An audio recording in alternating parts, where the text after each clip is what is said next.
प्रणाम मित्रों, जय श्री राम। कल हमने एक बहुत ही अद्भुत रहस्य पे चर्चा करने की कोशिश की। करीब करीब 40 मिनट की हमारी वह चर्चा थी और उस चर्चा से संबंधित वीडियो आज YouTube पे अपलोड भी हो चुका। लेकिन चूंकि उस वीडियो में कुछ त्रुटियां रह गई थी, कुछ शब्द मुझे लगा कि मैंने बोले लेकिन वो मेरे मन में रह गए, मैंने बोले नहीं। इसलिए जब हम लंबी चर्चा करते हैं और कोई शब्द छूट जाए जो हमने नहीं बोला, तो बाकी के जो शब्द हैं उनके भी अर्थ बदल जाते हैं। मित्रों, कल की चर्चा बहुत विशेष थी। बहुत कम यह जानकारी होगी कि हमारे शरीर में प्रत्येक 7 वर्ष में बहुत बड़ी चेंजिंग आती है। मित्रों, हमारा यह शरीर ब्रह्मांड का हिस्सा है। हम एक छोटे से ब्रह्मांड हैं और यह जो विराट ब्रह्मांड है यह बहुत बड़ा है, इसका कोई और छोर नहीं है। हमारे ऋषियों ने, मनीषियों ने इस ब्रह्मांड में जो भी संभावनाएं हैं वह सारी इस मनुष्य शरीर में भी देखी है ध्यान के माध्यम से। प्यारे मित्रों, हमारे मनीषियों ने, हमारे ऋषियों ने, हमारे वेदों में जो चर्चाएं संग्रहित हैं, स्पष्ट रूप से जिन बातों को कहा है वह चीज़ें अगर हम ऐसे खोजने निकलें बाह्य तल पे तो हम नहीं खोज पाएंगे। और जिस ज़माने की वे बातें हैं उस ज़माने में तो बिल्कुल भी नहीं खोज पाते। आज का जो आधुनिक युग है, आज जो विज्ञान का युग है, आज भी उन चीज़ों को खोजा नहीं जा सकता है वैज्ञानिक तरीके से भी। जैसे नक्षत्रों की जो गणना की है, ब्रह्मांड का जो पूरा विस्तार है उसकी जो शास्त्रों में चर्चा की है, वेदों में चर्चा की है, कितने नक्षत्र हैं उन तक की गणना करके वेदों में संग्रहित कर दिया गया है। आज भी कोई वैज्ञानिक यंत्र नहीं है जो इस ब्रह्मांड में कितने नक्षत्र हैं उनको गिन ले। हमारे ऋषियों ने चंद्रमा की पृथ्वी से कितनी दूरी है, सूर्य की कितनी दूरी है, और जो ऊपर सूर्य, जिस सूर्य की रोशनी से हम पले बढ़े हैं, उस सूर्य को भी कौन और ऊपर सूर्य रोशनी दे रहा है, ऊर्जा दे रहा है, उस तक की चर्चा हमारे शास्त्रों में है। आप अंदाज लगा सकते हैं कि यह चर्चा, यह खोज कैसे हुई होगी। यह खोज हमारे ऋषियों ने अपने भीतर की है। चूंकि यह पूरा ब्रह्मांड और यह हमारा छोटा सा शरीर, इसमें समानताएं हैं। 5 तत्वों से हमारा यह शरीर निर्मित है। पृथ्वी है, जल है, अग्नि है, वायु है, आकाश है। 5 तत्व इस ब्रह्मांड में भी हैं। मनुष्य के शरीर को छोड़ के बाकी और इस ब्रह्मांड को छोड़ के बाकी जितने भी जीव जंतु, पेड़ पौधे, वनस्पति हैं, उनमें यह सारे तत्व नहीं है। केवल यह 5 तत्व मनुष्य शरीर में हैं, बाकी और किसी शरीर में नहीं है या फिर पूरे ब्रह्मांड में है। तो हमारे ऋषियों ने अपने भीतर ध्यान के माध्यम से अपने भीतर उतरे, अपने इस छोटा सा जो शरीर रूपी हमारी यह पिंडी है इसका अवलोकन किया।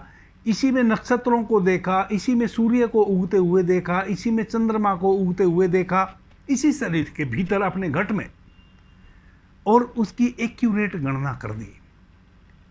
आज जितना जितना विज्ञान खोज में आगे बढ़ रहा है अंतरिक्ष की, और जो भी वह खोज पा रहा है, हमारे ग्रंथों में ऋषियों ने जिन जिन पगडंडियों को पार किया है, आज विज्ञान भी उनको मानता हुआ जा रहा है सने सने। जैसे जैसे विज्ञान आगे बढ़ रहा है वैसे वैसे विज्ञान की बातें हमारे शास्त्रों से मेल खाती जा रही हैं। तो हमारा यह जो शरीर है यह इस ब्रह्मांड का एक छोटा सा पिंड है। इस ब्रह्मांड में भी प्रत्येक 7 वर्ष में चेंजिंग आती है। इस हमारे शरीर में भी प्रत्येक 7 वर्ष में चेंजिंग आती है। हम जब माँ के उदर से जन्म लेते हैं, वह जो हमारा पहला दिन है, वह जो क्षण है, और 7 वर्ष तक यह हमारा पहला चक्र है।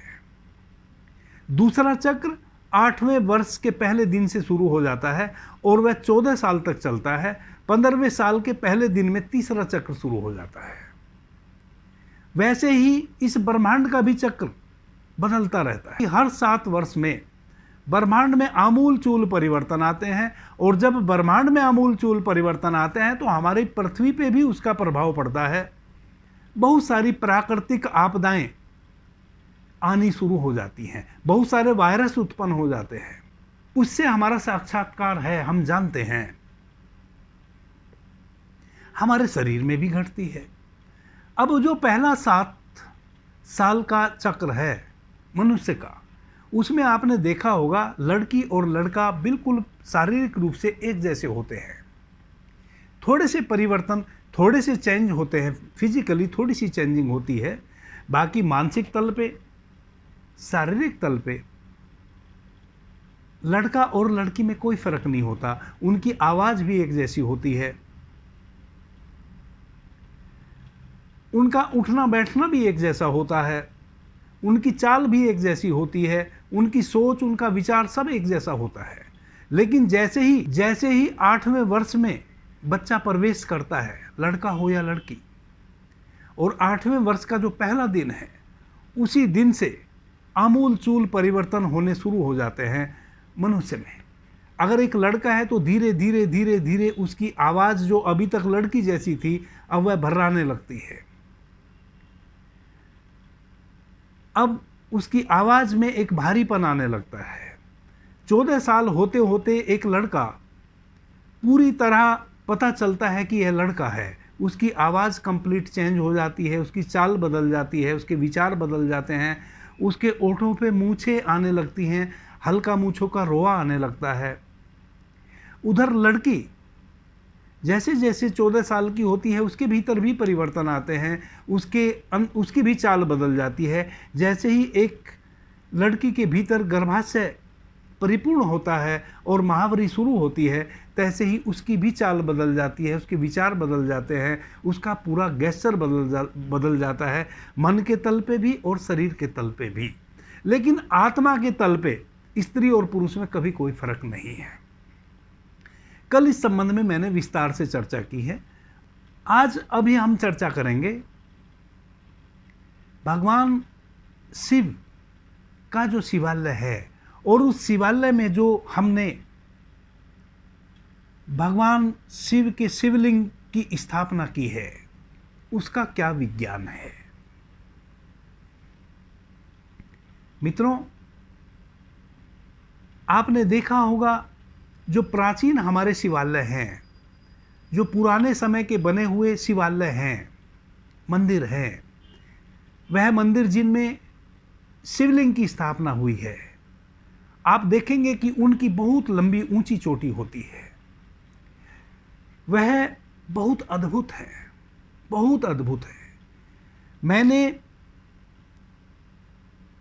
जितने गांवों में मैं गया हूं, प्रत्येक गांव में, चाहे वह छोटा गांव हो या बड़ा गांव हो, जो पुराने गांव बसे हुए हैं, प्रत्येक गांव में एक शिवालय होता था। मैंने प्रत्येक गांव में एक शिवालय को देखा है जिसकी चोटी बहुत ऊंची होती है, ऊपर कलश होता है, और उसका गर्भगृह कोई बहुत चौड़ा नहीं होता है, बहुत छोटा होता है।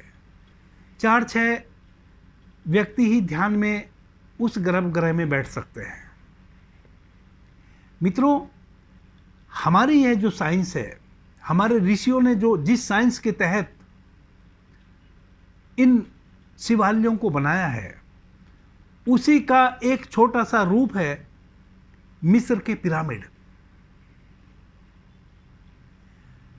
हम मिस्र के पिरामिडों की चर्चा करते हैं, वह 7वां अजूबा है, गिनीज बुक में दर्ज है।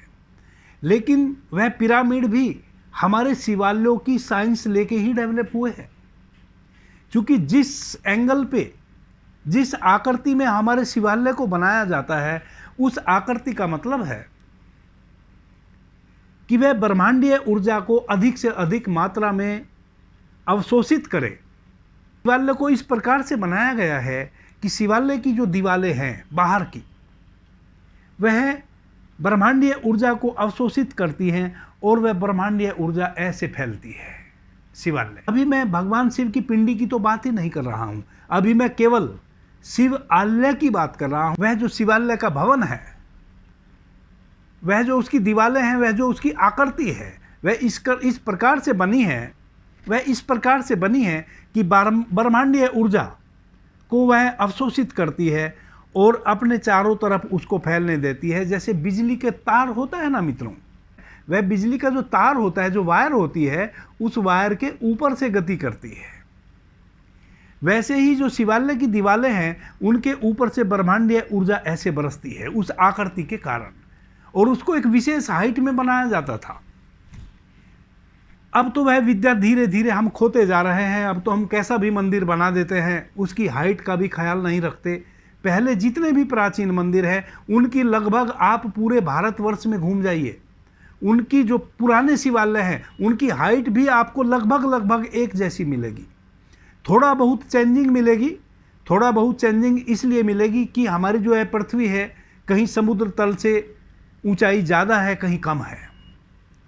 बाकी उस विज्ञान में कोई फर्क नहीं है। तो वह जो एक शिवालय बनता है, वह पूरे गांव को ऊर्जावान बना देता है। फिर उस शिवालय का प्रांगण होता है, फिर उस शिवालय के भीतर हमने शिवलिंग की स्थापना की है। शिवलिंग एक ऐसी आकृति है, एक ऐसा पिंड है जो शिवालय है, उसका जो वह भवन है, स्ट्रक्चर है, वह जो ब्रह्मांड से ऊर्जा अवशोषित कर रहा है, वह ऐसे फैल रही है, और बीच में चूंकि शिवलिंग है, शिवलिंग भी उसको अवशोषित कर रहा है, और वह उसके चारों तरफ ऐसे फैल भी रही है। तो जो साधक है, जब वह शिवालय में प्रवेश करता है, सबसे पहले वह घंटी बजाता है। फिर उस घंटी को जब तक उसका अंतिम ध्वनि, जैसे ही वह घंटी भी एक विशेष प्रकार से बनी है। शिवालय की जो घंटी है, जिसको घंटा कहते हैं, वह भी एक विशेष आकृति में बना है, एक विशेष ध्वनि उत्पन्न करने के लिए उसको भी बनाया गया है। तो जब एक साधक शिवालय में जाता है, एक बार उसको बजाता है, उससे कुछ सेकंड तक ध्वनि निकलती है। वह ध्वनि 7 प्रकार की निकलती है। जब आप उसको टन से बजाते हैं, तब एक चोट जब उस पर पड़ती है, तब 1-2 सेकंड के लिए एक विशेष ध्वनि उत्पन्न होती है। फिर वह ध्वनि रूपांतरित हो जाती है, और फिर वह ध्वनि ऐसे बहती है, और वह 7 टुकड़ों में बढ़ जाती है। हम उस ध्वनि को ऑब्जर्व करते हैं भीतर। हमने घंटी बजाई, हम कुछ क्षण वहां ठहरे, उस ध्वनि की तरंगों को अपने भीतर बरसने दिए, उसको हमने गहनता से सुना। वह हमारे शरीर के रोए रोए में जो घंटी की ध्वनि है, वह तरंगायित होते हुए हमारे पूरे रोए रोए में ऑब्जर्व हो गई। हमारे भीतर एक कोई तार उसने झंकृत कर दिया, उसने हमारे भीतर के उस ब्रह्मनाद को चोट की। अगर हम सेंसिटिव हों तो हम पकड़ पाएंगे उस घंटी। जैसे ही आप घंटी बजाए, उससे जो ध्वनि उठी, वह ध्वनि आपके ऊपर बरसी। आपने उसको एक्सेप्ट किया, भीतर आपने उसको सुना, अपने ऊपर बहने दिया, अपने भीतर उतरने दिया उस ध्वनि को, और वह ध्वनि आपके भीतर के उस ओमकार को झंकृत कर गई। फिर आप शिवालय में अंदर प्रवेश किए। आपने दूध, जल, धतूरा, भांग के पत्ते, बेल के पत्ते, कनेर के फूल,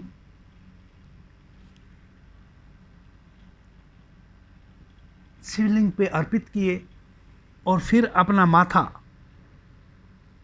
अपनी जो यह थड़ आई है, इसको शिवलिंग पे रखा,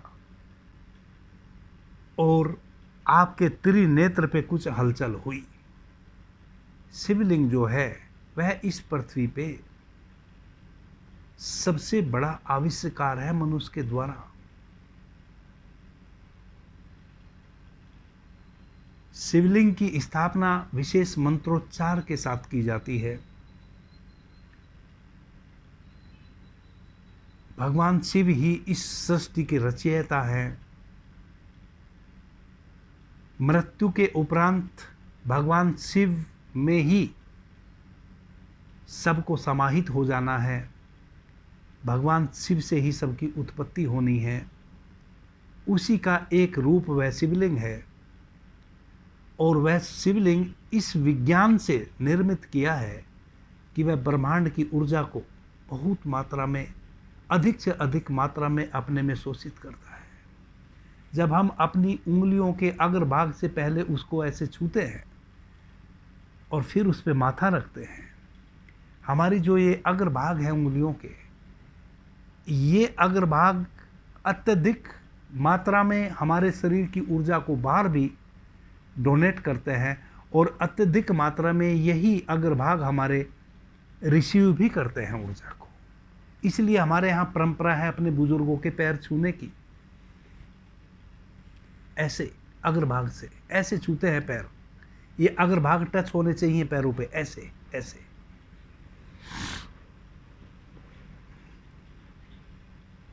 तो जब हम अपने अग्रभाग रखते हैं उंगलियों के, तब अगर आप सेंसिटिव हैं, अगर आपने सबसे पहले घंटी ठीक से बजाई है शिवालय में घुसने के वक्त, तो कुछ उंगलियों में भीतर जाता हुआ महसूस होगा। फिर आपने अपना माथा शिवलिंग पे रखा। यह जो आपका आज्ञा चक्र है, मैंने पीछे भी बहुत चर्चाएं की है, यह भगवान शिव के उस लोक का, शिवलोक का द्वार है। जब आप अपने इस आज्ञा चक्र को उस पिंडी पे रखते हैं,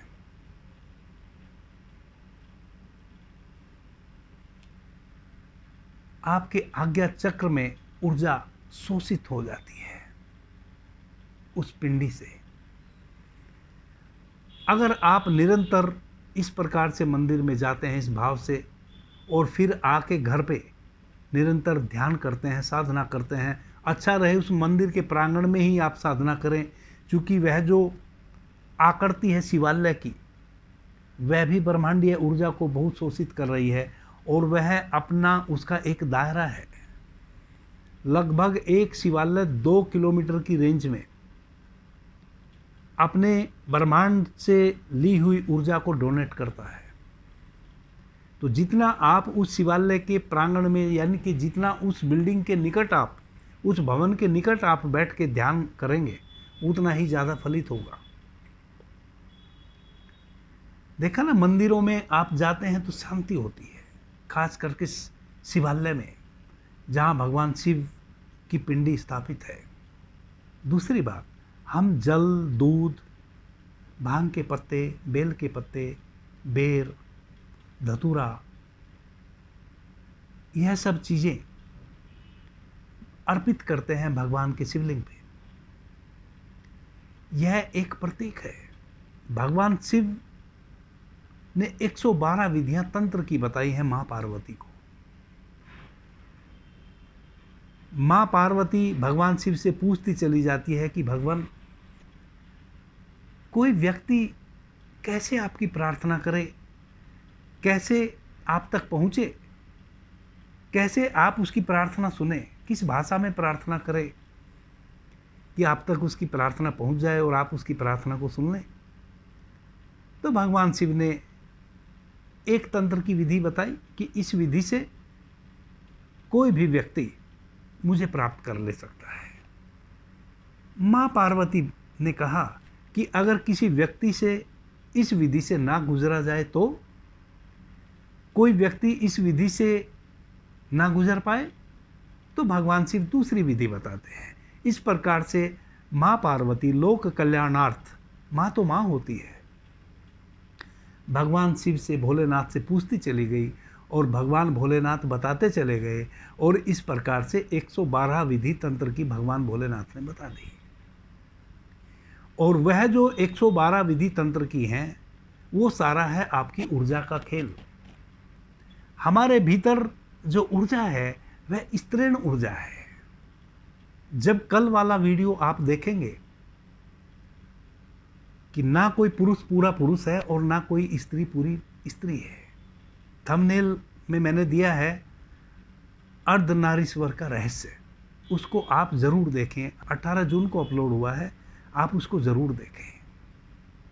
तो ना कोई स्त्री पूरी स्त्री है, ना कोई पूरा पुरुष पुरुष है। उस वीडियो में विस्तार से इसकी चर्चा की है। तो माँ पार्वती लोक कल्याणार्थ भगवान भोलेनाथ से पूछती चली गई और वह बताते चले गई। तंत्र की विधि से गुजरने से पहले हमारी जो ऊर्जा है, हमारी जो वीर्य शक्ति है, उस पे थोड़ा सा काम करना होगा। जब तक हम अपनी उस वीर्य शक्ति का स्तंभन नहीं कर लेंगे, तब तक हम तंत्र की किसी भी विधि से गुजर तो लेंगे लेकिन कामयाब नहीं होंगे। और इसलिए कल मैंने कहा था कि स्त्रियों के लिए ध्यान नहीं है। थोड़ा सा मेरे से गलती यह हो गई कि स्त्रियों के लिए तंत्र की विधियां नहीं है, यानी कि भगवान शिव ने जो तंत्र की विधि बताई है वह ध्यान स्त्रियों के लिए नहीं है। बाकी तो ध्यान की लाखों करोड़ों विधियां हैं जो स्त्रियों के लिए हैं, और बहुत स्त्रियां उन विधियों से पार उतरी हैं। मां पार्वती ने भी शिव का ध्यान किया है, लेकिन तंत्र की विधि स्त्रियों के लिए नहीं है, क्योंकि तंत्र की विधियां स्त्रियों के द्वारा सध नहीं सकती है, कभी सधी भी नहीं है, कभी सधेंगी भी नहीं। उसके कुछ कारण हैं, उन कारणों पे मैं अभी नहीं जाऊंगा। लेकिन स्त्रियों के लिए ध्यान है, ध्यान की अनेकों विधियां हैं। तो अपने वीर्य शक्ति का जब तक एक पुरुष स्तंभन नहीं कर लेगा, तब तक वह तंत्र प्रयोग नहीं कर सकता, तब तक वह तंत्र की किसी भी प्रक्रिया से नहीं गुजर सकता। अब स्तंभन करने के लिए हमने एक प्रतीक रूप में हमारे ऋषियों ने एक ऐसी व्यवस्था लगाई ताकि हम कभी भी भूले ना कि स्तंभन करना कैसे है। मां पार्वती की योनि और भगवान शिव का लिंग, उसको हम कहते हैं शिवलिंग, जो उस शिवालय में स्थापित है, जिस पे हम जलाभिषेक करते हैं। इन औषधियों को डाल के जल में बेलपत्र, धतूरा, भांग, बेर इत्यादि, और जलाभिषेक करते हैं भगवान के शिवलिंग का। यह हमारे ऋषियों ने एक प्रतीक रूप में मनुष्य को दिया है, ताकि मनुष्य कभी भी यह ना भूले कि स्तंभन कैसे किया जा सकता है अपनी वीर्य शक्ति का। यह जो हम शिवलिंग पे अर्पित करते हैं इन औषधियों को, इन्हीं औषधियों का अगर हम बहुत सूक्ष्म मात्रा में इन औषधियों का सेवन दूध की लस्सी बना के उसमें डाल के करें, तो हमारी वीर्य शक्ति का स्तंभन होगा।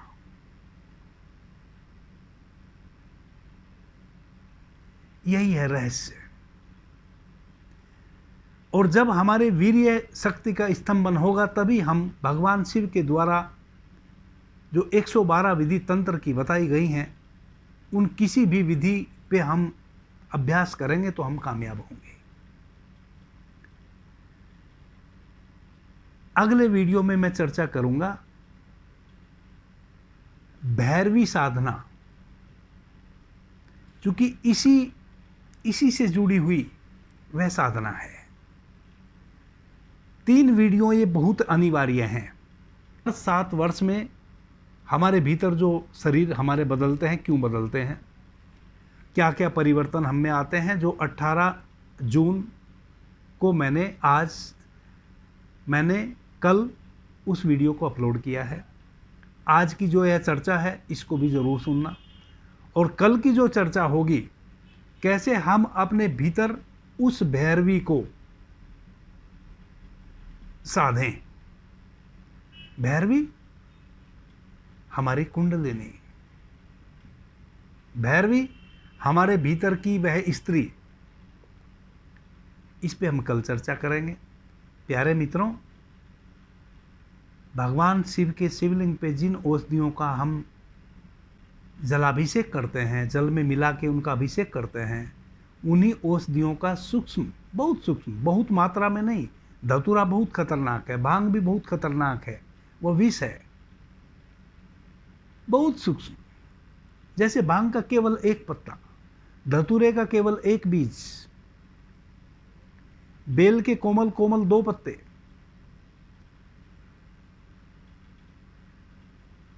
जल, आधा जल आधा दूध, उसकी लस्सी।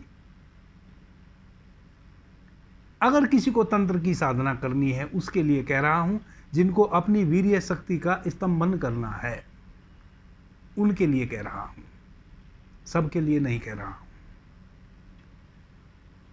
उसका सेवन करें, और चूंकि समझ ले इन सारी चीजों का जो तासीर है वह शीतल है। अब अगर इन शीतल, यह तो एक पेय पदार्थ बन गया आपका। भगवान शिव के विषय में कहते थे ना, भांग घोट के पीते थे। भांग घोट के पिया करूं मैं, कुंडी सोटे याड़ा सूं, हरियाणा में एक गीत है।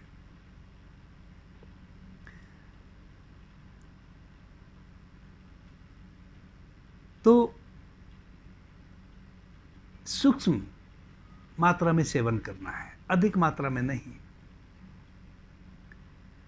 लेकिन चूंकि इस बात को समझ लें कि इसका सेवन क्यों कर रहे हैं, चूंकि यह शीतल है, हमारे एक एक अंग को शीतलता प्रदान करता है। अब एक तरफ हम शीतलता प्रदान करने के लिए इन औषधियों का उपयोग करें, और एक तरफ हम फिर दूसरे खान पान अपने ऐसे रखें जिनका तासीर उष्ण हो, तो फिर कोई फायदा नहीं होगा। अब आप समझ लीजिए, फिर आप दलिया का प्रयोग कीजिए, हल्के फुल्के भोजन का प्रयोग कीजिए, बहुत तला फला भोजन का प्रयोग मत कीजिए, तभी आप अपने वीर्य शक्ति का स्तंभन कर पाएंगे। इसलिए ब्रह्मचर्य की उपादेयता है हमारे हिंदू धर्म में।